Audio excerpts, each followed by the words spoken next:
Welcome to the world of science fiction Neon's Alien. Don't forget to like, subscribe, and tap the notification bell so you never miss a new story from Neon's Alien universe. The snow wouldn't stop falling. Sharp wind howled across the empty land like a scream that never ended. The ground was buried under thick layers of white ice. Trees stood like frozen bones. There was no color left, no sun, no sound. Only her and her baby. Sarali held her daughter close to her chest. The child was wrapped in old cloth, thin and damp, not nearly enough to stop the cold. Her small body shook with each breath. Sarali's own fingers were numb. Her lips cracked, her body weak. But she didn't care about that. All that mattered was the little life in her arms. Her daughter, Naya. They had been walking for hours. Days, maybe. It was hard to tell anymore. Her home had been burned in a surprise attack. Soldiers, drones, fire, everyone scattered. Sarali had run with nothing but the clothes she wore and the baby in her arms. Now her feet were bleeding, her stomach empty, and her eyes heavy. She spotted the old wreckage of a transport pod half buried in snow. Crawling inside, she found no supplies, no heat. Just broken seats and metal walls. But it was shelter. Better than nothing. She sat down and pulled her baby even closer. Her own body would have to be the fire. The child cried, softly, weakly. Sarali whispered, "Shh, I'm here." She kissed her daughter's forehead. Her tears froze on her skin. The cold was biting harder now. Her body trembled. She looked up at the cracked ceiling. No help was coming. No one knew where she was. Her legs would not carry her another step. And her arms. They were barely strong enough to keep holding Naya, but she did, because she was a mother. Because this little one, so small, so innocent, still breathed. The wind outside screamed louder. The temperature dropped lower. Sarali closed her eyes and made a decision. If death was coming, she would not face it alone. She would stay with her daughter until the very last breath. She wrapped her arms around Naya, pulled her in close, and whispered, "Sleep now, little star. Mama's here." Her breath slowed. Her thoughts dimmed. Darkness came. But just before everything faded, she felt something strange. Warmth. Not from her. From someone else. A light. A voice. A heavy coat thrown over her body, arms lifting her carefully. Gently the baby taken from her arms, but not by force, by someone kind. A deep voice said, "It's all right. I've got you. Both of you." Sarali couldn't open her eyes. But she heard the beeping of a heater. She felt a blanket over her legs. She felt alive. She tried to speak, but her lips wouldn't move. Still, a hand touched her forehead, checking for fever. Then the voice came again, soft, calm, human. "You're going to be okay." The next time she opened her eyes, she was warm, truly warm. Not a dream. She was lying on soft fabric. Her baby, wrapped in fresh cloth, slept peacefully beside her. She looked around slowly.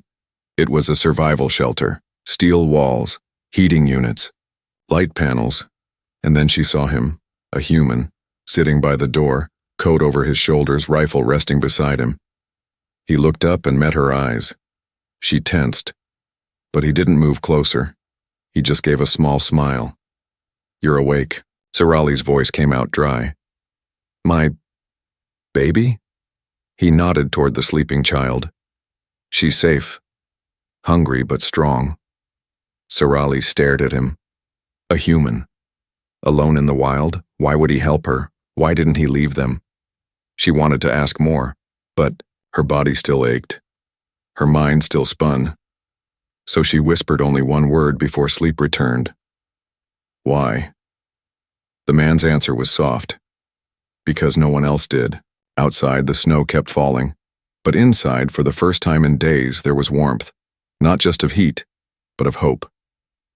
The soft hum of the heater filled the small shelter. Sarali opened her eyes again, slower this time.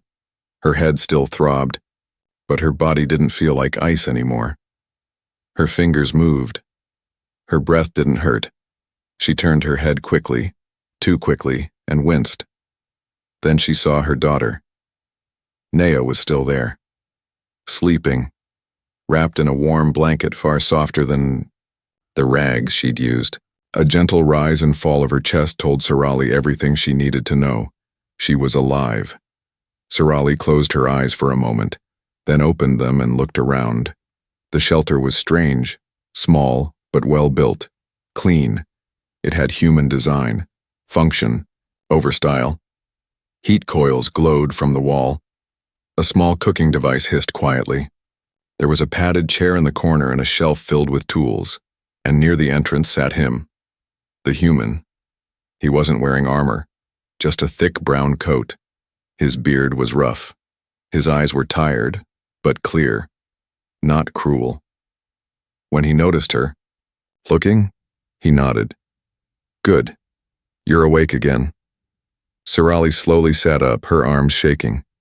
He didn't move closer. I boiled some roots, soft enough to eat. You'll need strength, he said. He poured warm broth into a metal cup and placed it near her, then stepped away, no demands. No questions, just silence and kindness. Sarali stared at the cup. In her life, kindness had always come with a price, but her child needed her strong. So she drank, slowly, carefully. The warmth slid down her throat like sunlight in the dark. She looked up again. Who are you? The human replied. Connor, pilot, supply dropper, got stranded 3 days ago. Why, did you help me? He shrugged. I saw smoke from your wreck. Thought maybe someone was alive. I mean, she hesitated. Why not leave us? He looked at her then, not with pity, not with pride, just a soft gaze. Because you were still breathing. That didn't make sense to her. She had seen many lives ignored. People passed by crying children, wounded left on streets, slaves sold like broken tools. Yet this human had carried her and her baby through a snowstorm and shared his shelter with them. It didn't add up. Connor seemed to sense her confusion. I'm not looking for anything in return, he said. I just couldn't walk away. She narrowed her eyes. Not even my name? He shook his head. You don't have to tell me anything. She blinked. You're different. Maybe, he said. Or maybe that's just what being human means to me. That night, while her daughter slept, Sarali lay awake. She stared at the ceiling, listening to the soft crackle of the heating unit. Her people had warned her about humans. Brutal, selfish, cold. But this one, he gave her food, heat, safety, and space. No chains, no questions.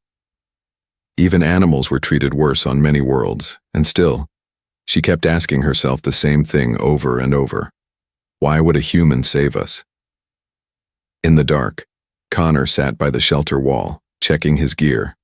The rifle was old but functional. He had 3 ration packs left, 2 clean water canisters, and 1 mother with a child now depending on him. He didn't regret it. Not for a second. He had been alone too long, and when he saw them in the snow, curled up, ready to die, something inside him moved. Something he hadn't felt in years, purpose. The next morning, Sarali was up before him. She held Nea close as she looked over the small heater. She checked the switches, the vent, the dial. Connor woke and found her standing there, frowning. What's wrong? He asked. She looked back at him. I think it's running too hot. May overheat the wires. He blinked. You understand heating systems? She nodded slowly. I used to fix field shelters, before the war. He smiled. Looks like I'm not the only one useful around here. She didn't smile back, but her expression softened. Just a little. She didn't say thank you. Not yet. But She made tea for both of them. In her culture, that meant more than words. Connor took the cup without a word, nodded once. And in that moment, a new kind of silence formed between them. Not fear, not suspicion, but something new. Something stronger. Trust. The bruises on her arms faded. The cut on her leg closed. Her breath no longer came in short, painful gasps. Sorali's body was healing, but inside, she still felt broken. Each morning she woke up before the human did. Not out of habit, out of caution. She watched him as he slept near the door, rifle always nearby but never pointed at her. He never touched her, never shouted, never asked for anything.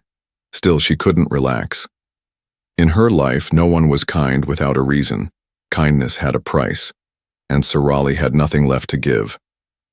Her baby, Naya, laughed more now. She giggled when Connor made silly faces or bounced, her gently on his lap. The child no longer cried through the night. She slept peacefully, sometimes curled in Connor's oversized jacket like a nest. It confused Sorali. It scared her. How could this little one trust him so easily? On the fourth day, she started to move around more. She boiled water. She checked the power cells. She even stitched her torn sleeve with a sewing kit Connor left out. She never asked. She just did it. Connor noticed, but didn't say anything, only smiled. That unsettled her more. Later that day, Connor offered her a toolkit. Know anything about solar panels? He asked. She looked at the tools, then at him. What for? Roof's cracked. Heat's leaking. I could use an extra pair of hands. She hesitated, then took the tools. They worked side by side in silence. Her hands remembered what to do, and so did her eyes. As she worked, she kept glancing at him, waiting for something to change, waiting for him to turn cruel. But he never did. He just worked, focused, calm. He treated her like a teammate, like an equal. That night, she sat by the small fire coil and whispered to her sleeping daughter, "He hasn't hurt us." Naya stirred, still smiling in her sleep. Sorali stared at the fire, her voice trembled. "But I don't know if I can trust him." The next day, Connor gave her a folded jacket. "For you," he said. She opened it. It was thick, clean, lined with soft fabric. "Found it in storage," he added. "Figured you'd need one. The wind's picking up again." She held the jacket. Didn't wear it, didn't say thank you. She just nodded, and later, when no one was looking, she slipped it on. That evening, as the wind howled outside, she stood near the doorway watching the snow. Connor came up beside her. "I think another storm's coming," he said. She nodded, then said something she hadn't said before. "You live alone?" He looked surprised. "Yeah, long time now." "Why?" He smiled, but it didn't reach his eyes. "Because the last time I trusted someone, I got left behind." She blinked. "You too?" Connor nodded. A long silence passed between them. Not awkward, just shared. Later that night, she sat near the heater, holding Naya, who was fast asleep. Connor placed a metal plate near her. Warm roots, soft bread. She looked up at him. This time, she didn't ask why, she only said, "You could have let us die." Connor sat beside her, close but not too close. "I didn't want to, even though I'm not human." He shook his head. "Doesn't matter to me." She looked at her daughter, then at him, and asked, "What does matter to you?" Connor paused, then answered, "That she's safe. That you are too." She stared at him for a long time. Her voice was barely a whisper. "I want to believe you." Connor nodded. "That's enough for now." Outside, the storm screamed. Inside, a wall of silence slowly cracked. It wasn't full trust. Not yet, but it was the first brick in something stronger, something real. The wind didn't stop that night. It howled like a wild thing just outside the eye. Steel walls. The shelter creaked. Frost crept along the window edges. Connor checked the heat systems 3 times. Sarali wrapped Naya in 2 blankets, holding her close against her chest. The baby slept peacefully, but Sarali couldn't. Something felt wrong. Too quiet. Too still. Even the wind had started to sound like footsteps. Connor was working at the rear panel, adjusting the solar converter, when he heard it. A soft scratch. Then, a second, then the unmistakable growl of something alive. He froze, then slowly reached for his rifle. "Sarali," he called, calm but sharp. "Take the baby, go to the back room, now." She stood instantly alert. "What is it?" Connor didn't look at her. He was already moving toward the front door, weapon raised. "Something's out there, and it's not friendly." Sarali ducked into the storage room, hiding behind crates with Naya wrapped in her arms. The baby stirred, sensing her mother's fear. Sarali whispered, "Shh, little one. Stay quiet." She pressed her back to the wall, listening. She heard nothing. Then, metal scraping, heavy breathing, the crunch of ice beneath claws. Her breath caught in her throat. Outside, 3 figures moved in the dark, low to the ground. Fur like dirty snow, eyes glowing pale blue. They were called waste snarlers, native to the frozen moons. Hunters, fast, quiet, and deadly. Connor had read about them. He'd never faced one. Now he was staring at 3. He activated the floodlight. The beasts shrieked at the sudden brightness. One lunged. Connor fired. The stun blast hit its side, knocking it back. But the second jumped onto the roof, claws scraping metal. The third charged the door, slamming into it. The whole shelter shook. Connor gritted his teeth and shouted, "Sarali, stay down!" In the back, Sarali covered Naya's ears as the blasts echoed through the walls. A sharp crash, a scream. Then silence. She couldn't wait anymore. She laid her daughter carefully behind the crates and grabbed the only thing nearby, a metal pipe. Then she ran out. The door was half broken. Connor was on the floor, bleeding from his arm. One of the creatures had slashed across his shoulder. The other was crawling toward him. Sarali didn't stop. She ran straight at it, yelling loud, a mother's cry of fury. The beast turned, too late. She swung the pipe with all her strength. It cracked against the beast's jaw with a sickening thud. The creature yelped and stumbled back. Connor rolled and fired again, this time hitting the beast in the chest. It dropped. The last one on the roof jumped down behind them. But Sarali turned just in time, standing between it and Connor. She raised the pipe again. Connor pulled her back. "Together," he said. They stood side by side. The beast paused. Then, slowly, it backed away into the dark. Gone. The silence returned. But it wasn't peaceful. It was survival. Minutes later, Sarali cleaned Connor's wound. He hissed through his teeth. "You should have stayed back," he muttered. She looked him in the eyes. "You saved us. Now I save you." He chuckled weakly. "Fair trade." "No," she said quietly. "You matter. I wasn't going to let you die." He stared at her. She had never said that before. Not even close. That night, she didn't sleep. She sat beside Connor, her daughter on her lap, watching over them both. And for the first time, she didn't keep a weapon hidden in her sleeve. She no longer feared his hands, because those hands had bled for her, had held the fire that warmed her. Daughter had reached into the snow and pulled her back to life.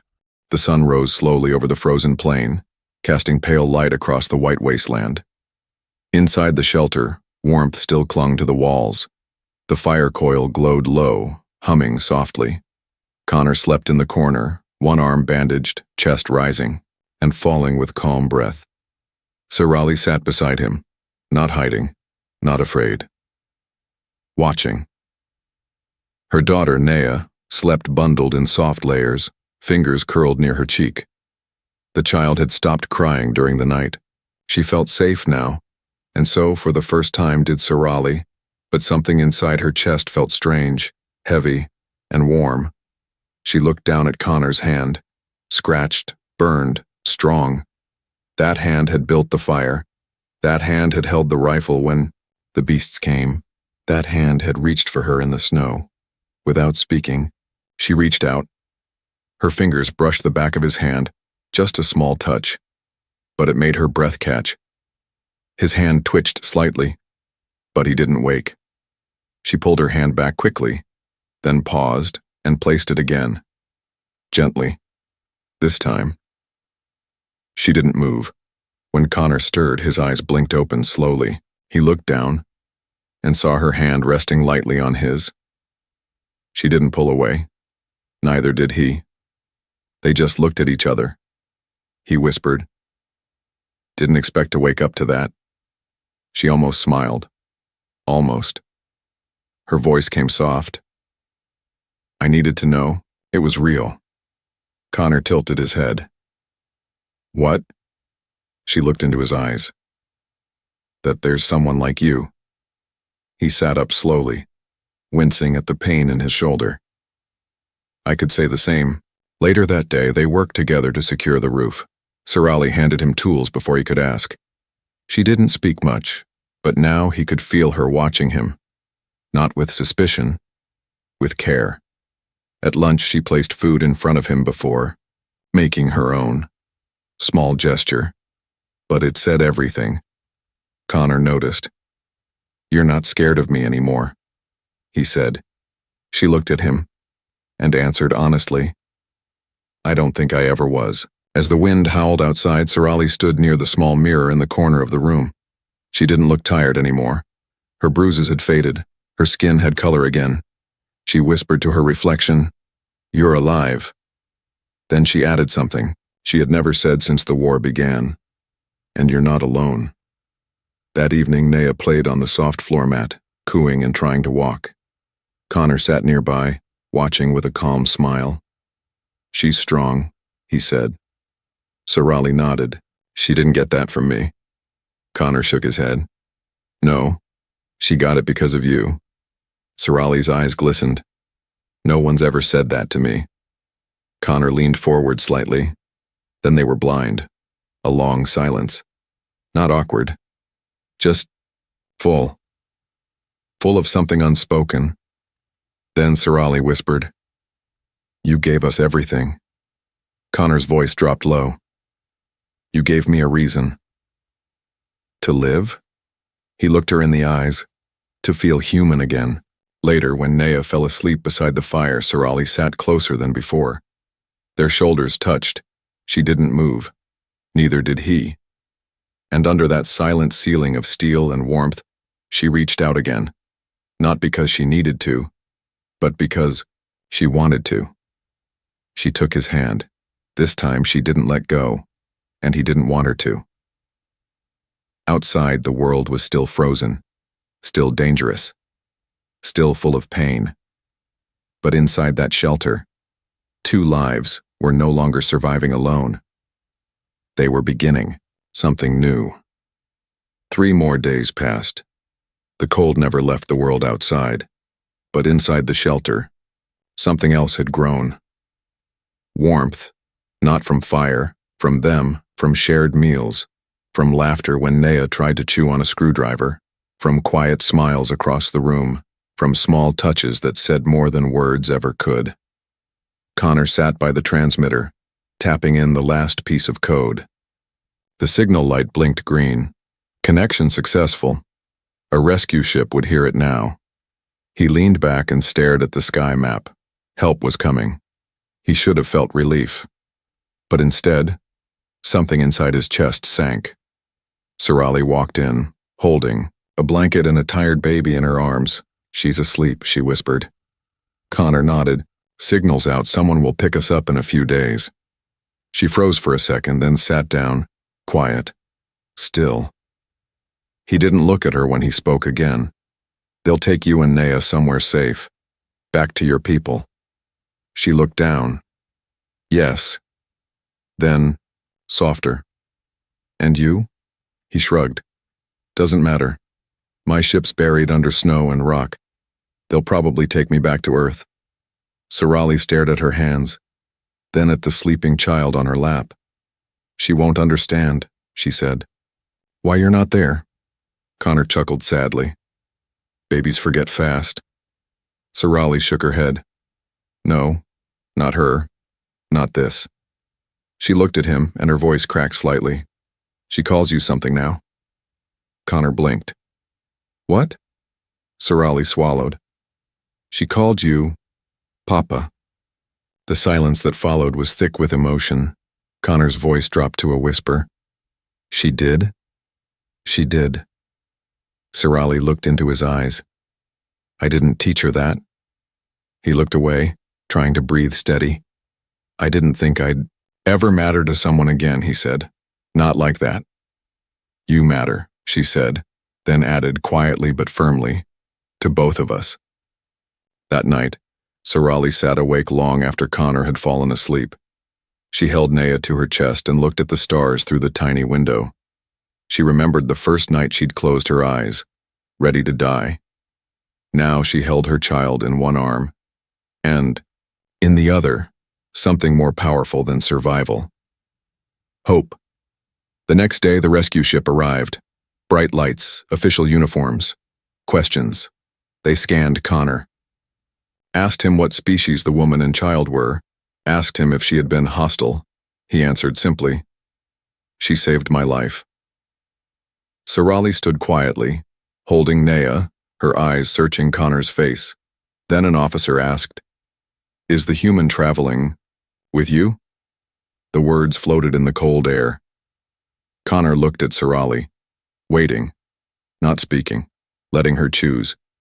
She looked at the officer, then at her daughter, then back at Connor, and said, He doesn't travel with us. We go with him. The officer blinked. Connor didn't. He just smiled, soft, relieved, and maybe a little overwhelmed. That night, after the ship lifted off and left the ice behind, Sorali placed her daughter in a small sleep cradle. Then she turned to Connor. He was sitting near the observation window. She walked to him, stood close, took his hand again and said, You were my rescue. Now I choose you as my home. The stars were silent. Beyond the ship's window, entire worlds spun in the distance, planets, suns, frozen moons.